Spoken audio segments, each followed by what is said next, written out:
Hey guys, I'm the 50s kid. This is a 2001 Kia Sportage, and I now know for sure that it has a bad upper catalytic converter, and we need to replace it. But I'm not going to be replacing it in this video. In this video, I'm going to try cleaning it. I've seen a couple other videos on YouTube about cleaning catalytic converters. Some of them have used soap and water. Some of them have used sodium hydroxide. I know one video in particular recommends that you pour like a gallon of lacquer thinner in your gas tank and run that. I don't even want to address that video because that's so unbelievably stupid. What I'm going to do is remove the catalytic converter from the vehicle and soak it first in, I think first lacquer thinner, because that's going to dissolve quite a lot of stuff. And then I might soak it in sodium hydroxide overnight. That will definitely remove quite a lot as well. And then I will rinse it probably with a little bit of acetone that kind of cleans out, that will rinse water right out of there.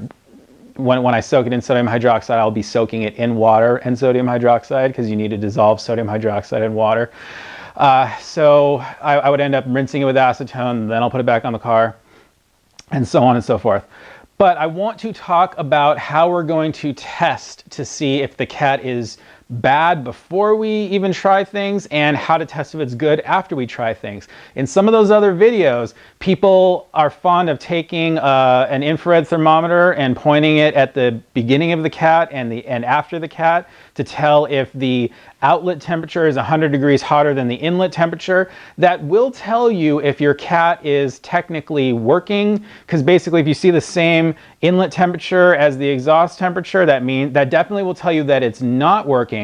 But even if you see that it's 100 degrees hotter at the outlet, that doesn't necessarily mean that it is working. You can have a cat that's 100 degrees hotter at the outlet and still not be working efficiently enough to do its job and pass an emissions test. So that is not a valid test to tell whether a cat is working or not. In order to tell, you need to hook up a scan tool that is able to look at live data.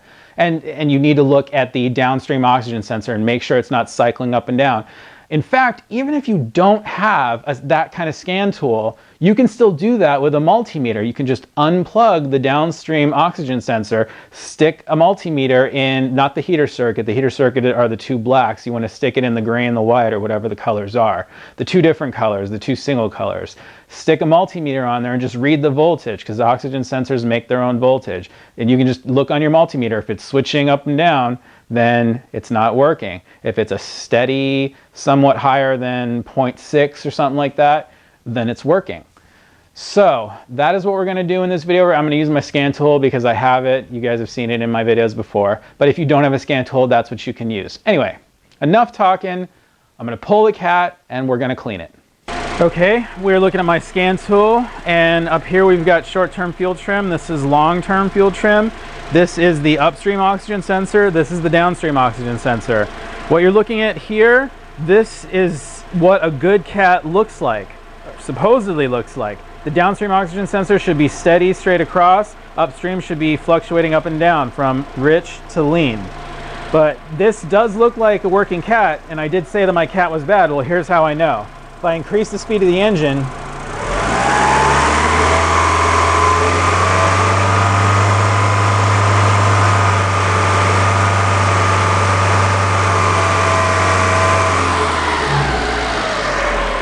you see that the downstream oxygen sensor starts fluctuating up and down, rich and lean, rich and lean. That's one way that I know that this catalytic converter is bad. The second way I know is by performing an propane storage test, or an oxygen storage test. Propane enrichment test, same thing. What we're going to do is we're going to introduce propane into the intake. I have my camping stove hose that I've taken the valve core out of, and I'm just using this to sort of introduce a lot of propane. The reason I'm doing this is because the tip that I have for my propane torch doesn't let out enough propane, but if you have a big tip, then you can just use that.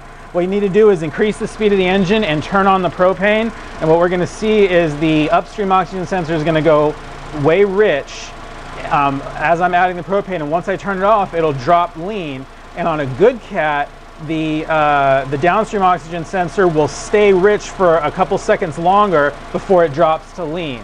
If they drop at the same time, that's how you know that the cat is bad as well. So let's perform that test. Increase the speed of the engine and open the propane.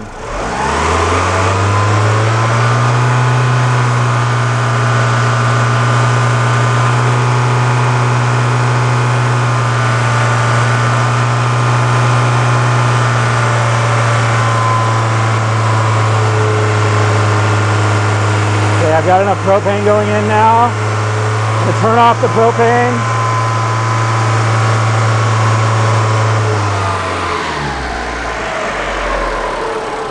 Let's stop that right there so it stops moving. You can see I turned off the propane right at around frame 395. And if we look right here, around 395, that's when it dropped lean as well. So there's no oxygen storage in this cat. Cat's just about dead. Those are the two ways that I know for sure that this is a bad cat. I'm gonna repeat these two tests after I clean the cat and see if we see any kind of improvement. Okay guys, I got a 2-gallon bucket and I got the cat pulled out. This is what it looks like. This is the top of it. There's the bottom. So my intention is to use lacquer thinner. And here in California, I can't get the same lacquer thinner that the rest of the country can get. I've got to have VOC compliance. So basically, it's mostly acetone, so is yours. Yours probably still has toluene in it. I can't get that anymore. They put something else in it. But I can still get xylene for some reason at the Home Depot on Hollywood Boulevard. So hey, I'm going to use that to make up the rest of it. I think this is only about half full. So basically have almost nothing. And this thing is so small that I almost think it could fit in a 1-gallon paint can. And I might even go out and grab one of those. It turns out I don't have enough solvent. So here I'm gonna do the xylene. Xylene and acetone. Those are basically the two most important solvents that I want to use here. Xylene's totally nonpolar. Acetone is polar aprotic.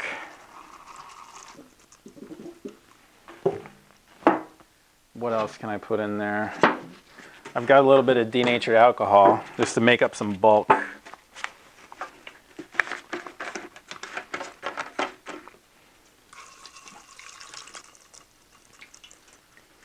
We're almost to the top there.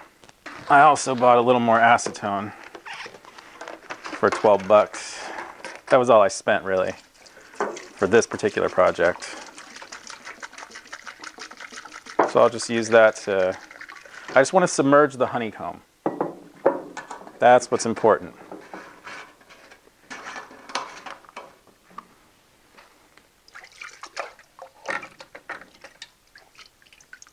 Now, I would have expected a bunch of black gunk to dissolve and come out into the solvents. So far, that hasn't happened.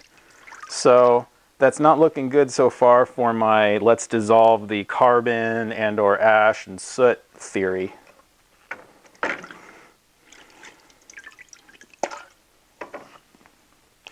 So anyway, let's let that soak for a couple hours.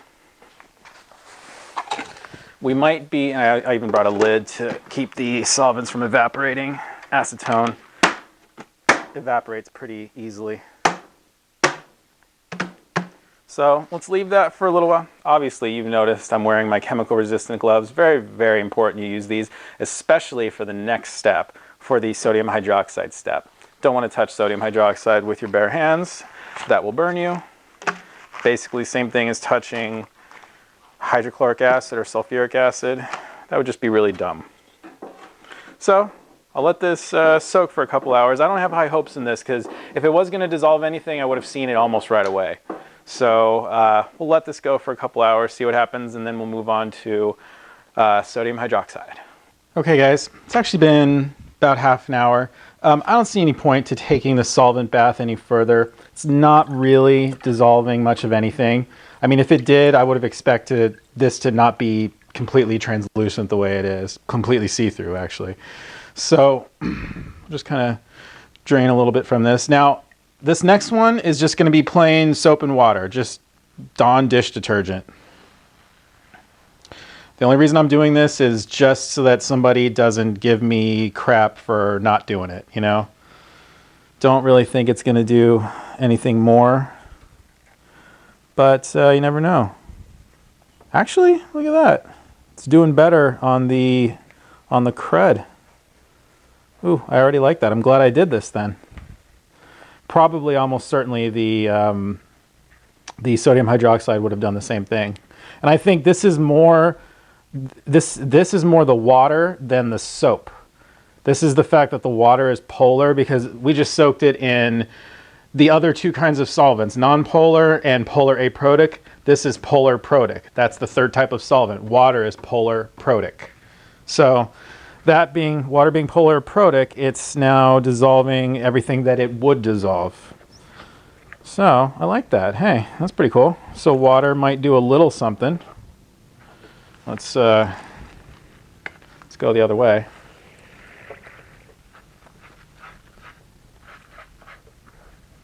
Let's go down a little. I'm a little concerned that whatever kind of comes up and I think I want a little more water in here. Perhaps. I almost feel like I should have let the water bubbles settle down a little so we can see what we're doing here. Here, I'll go get some water to add to that. And I'm just using tap water.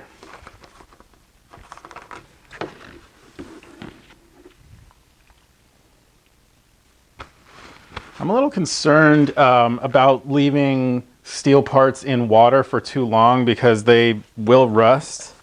I don't believe this is stainless steel. I'm just talking about the outside here. So that seems pretty decent to me. One thing I want to point out here, this is kind of interesting to me, that this bottom side here seems a little more burnt out, shall we say, than this side over here. And there's also a little bit of the honeycomb sort of missing. There's like a little notch of honeycomb missing right along this edge. And I don't really know what else to say about that other than, that's interesting. The bottom seems pretty good. I don't know if we can see that. Need more light over here. But I see some black floaty particles in the water. Who knows what it is? So I think that's good enough.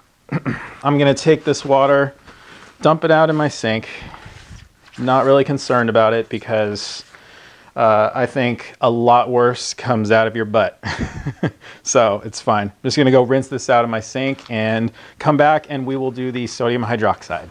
Let's take a moment to talk about shop safety. Be sure to read, follow, and understand the directions that come with your power tools. No, I'm just kidding. Who doesn't love Norm Abrams, right? But in all seriousness, you definitely need some rubber gloves. Make sure that, you know, basically anything that you would use to clean an oven with, okay? Chemical resistant rubber gloves, important. Also, eye protection. You don't want to splash sodium hydroxide into your eyes. That will blind you. Also, if you're going to do this indoors without ventilation, a respirator is a really good idea. If you breathe the fumes from sodium hydroxide, they will burn your lungs. Trust me, not fun. Now, sodium hydroxide or potassium hydroxide, either one will work. You can get this on eBay. They sell it for making soap or biodiesel. Not too hard to get. Used to be able to get this in the supermarket, you know, Red Devil Lye, but I can't get that anymore in California at least. Maybe you guys can, but I can't. Anyway, let's go ahead and prepare a sodium hydroxide bath. So I'm sure nobody remembers this from their high school chemistry class, but you're never supposed to add water to concentrated acids or bases. It has to be the other way around. You add acids or bases to water to dilute them. Now, you might be wondering how much to use. I don't really know. I'm just going to use a little bit. Now, here's the thing. When you add sodium hydroxide to water, it's going to heat up the water. If you add too much all at once, it could have somewhat of a violent reaction. So add it carefully, add it slowly. It'll take a little while to get dissolved. Just kind of, you're going to add some, you know what I mean? I don't know, that seems pretty good to me. I'm using a wooden paint stir stick to mix that around. Go ahead and get that going. I'm probably going to need a little more. I'm not giving you an exact measurement for this because there really is no exact measurement for it. I mean, we could prepare like a 100% saturated solution, but that is absolutely overkill. You can prepare a 10% saturated solution if you want to do that. See if I remember the, you know, I forgot to put my mask on. Okay, I'm not going to be an idiot. Putting the mask on because I can smell it. I wonder what I sound like. I think I sound probably too muffled, don't I? So if you want a little bit of a formula, go ahead and weigh out 100 grams for every 1 liter of water that you use, and that will make a 10% saturated solution. 10% by weight. Just want to see how warm that is. Not very. I think I might add a little more. I want to make sure it's nice and strong. Okay, that's probably way too much. But we're going to go with that. No, I should have put my glove back on before I did that. Bad me. I can feel the container has heated up quite a bit. So I think that's pretty good. That's another good barometer for you. When the container heats up, I think you know you've added enough that you're actually going to get some cleaning action out of it. I added about half the container. Not sure how much this is. I think this is a 2-pound container. So, again, I probably went way overkill. Just going to let that sort of cool down a little bit. By the way, guys, in case of emergencies, you need vinegar in order to neutralize sodium hydroxide, okay?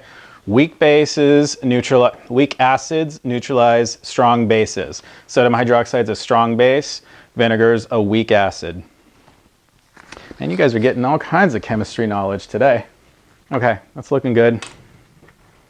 Go ahead and submerge this sucker.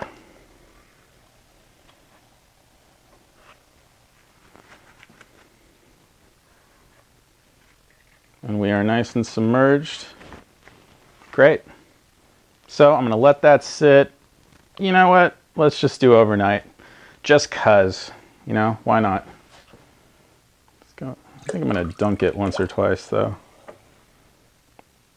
Get a little something rinsed out.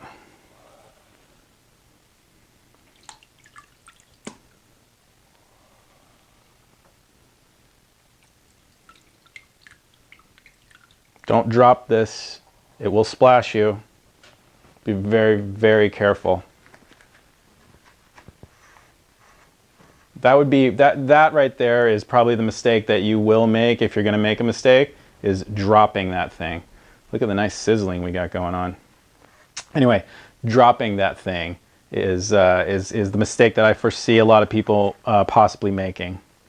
So don't do that. Look at the sizzling action. I'm wondering if, I mean, nothing is aluminum, right? By the way, never ever dunk aluminum in sodium hydroxide because it's going to begin to break it down. This is definitely, it's got to be a steel, right? You know what? Let's make sure of that with a magnet. Yeah, that's steel.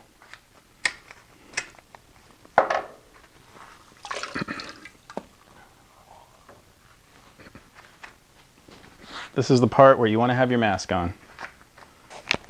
Okay, my mask is on. Like to get a little more water in there. Be very careful here.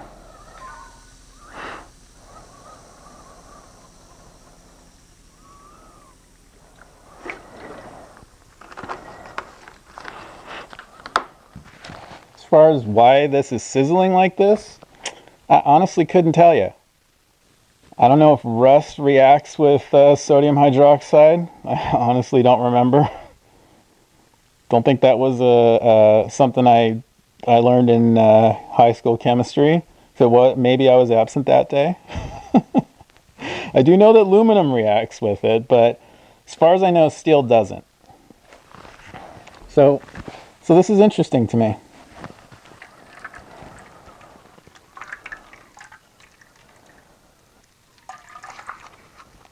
So I'm wondering if it's the.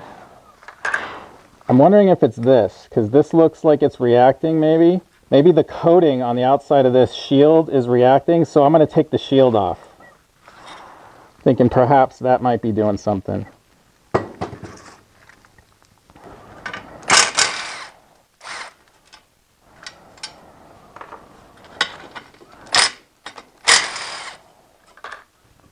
Okay. Again, get a good grip on it. Dunk that in there. So whatever these heat shields were coated with was definitely reacting there. Maybe it was just like the zinc coating or something. Who knows?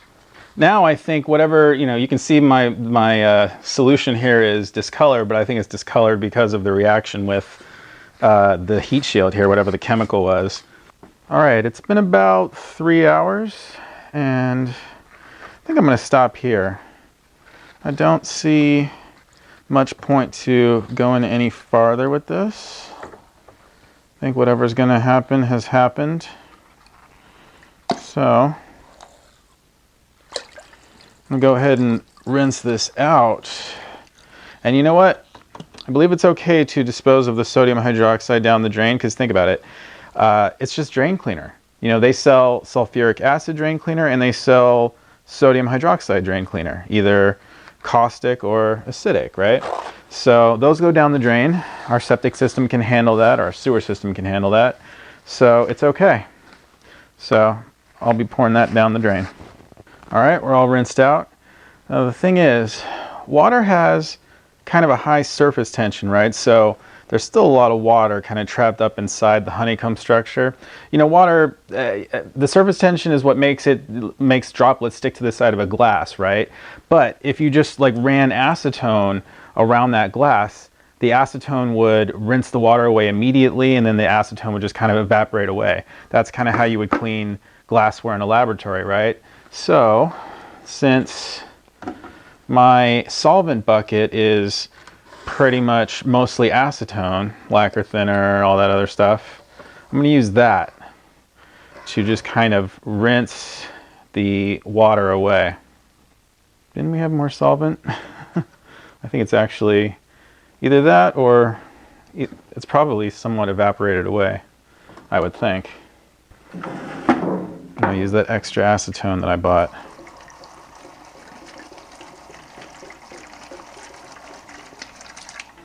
Just kind of pour through there. Let that drain. You can see how acetone just kind of dries really quickly.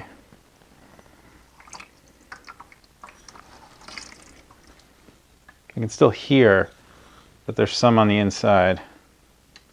So I'll let that drip dry for a few minutes until I can't hear any more solvent inside of it. I don't want to, I was thinking about taking an air hose and blowing it out, but I don't really want to aerosolize the acetone too much. It should be fine, but if I'm going to do that, I'll do it outside. Well, I dare say she's ready to go back on the car. Okay guys, I got the cat reinstalled and I got it nice and warmed up. And let's go ahead and repeat our test. Let's increase the engine speed.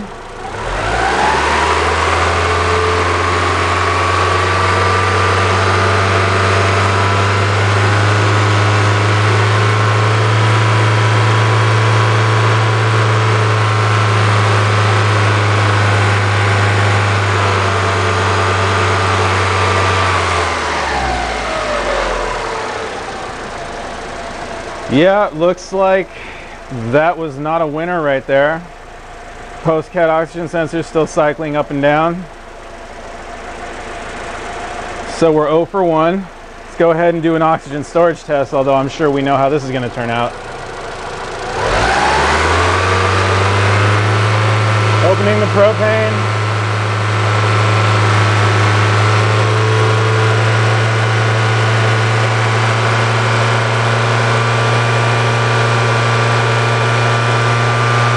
Closing propane.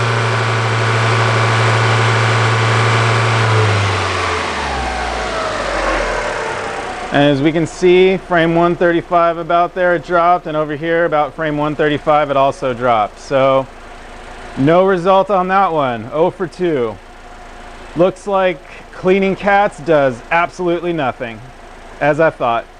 So there you go. That's conclusive proof that cleaning catalytic converters does not work. And we even had the best test case scenario here. We had a cat that was working in idle and not working at engine speed, and still it didn't work. We tried 3 different cleaning methods. We tried soapy water, we tried solvents, we tried sodium hydroxide. None of it worked. All of our tests came up negative. So that's it. Pretty much, if your cat starts to, if you start to get an inefficient cat code, if you get a P0420 or 0422, that's it. You need to buy a new cat, no doubt about it.